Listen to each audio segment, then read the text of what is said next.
Если мы опять обратимся к мудрым словам Евангелия, то мы найдем там, что Господь и Спаситель наш Иисус Христос заповедовал нам по-особенному творить добрые дела.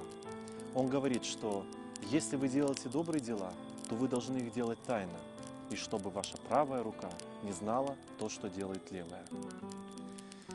Несколько столетий назад в некотором месте жил мудрый старец, монах, который всю жизнь посвятил свою Богу и обрел уже духовную мудрость благодаря своему многолетнему духовному опыту.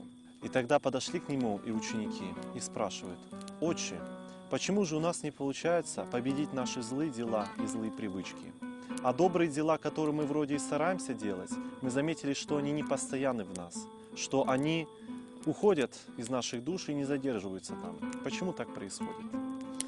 Тогда старец отвечает им: вот если мы возьмем два семени, одно семя доброго растения, а другое семя ненужного, сорного растения.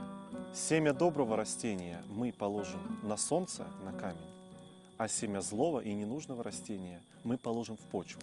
Что же тогда произойдет? Тогда ученики отвечают: доброе семя, которое осталось без почвы на солнце, оно непременно погибнет и высохнет. А злое семя, которое было закопано в почву, оно прорастет, вырастет и даст свой худой плод. Вот так и поступают люди, ответил старец. Вместо того, чтобы скрывать свои добрые дела, они выставляют их на показ.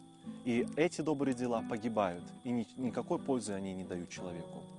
А свои злые дела, вместо того, чтобы раскаиваться в них, они скрывают внутри себя.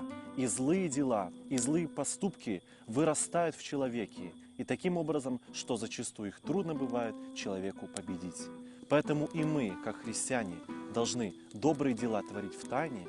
А если мы совершили какую-то ошибку и сделали какое-то злое дело, то мы не должны бояться о нем рассказать и в этом грехе раскаяться.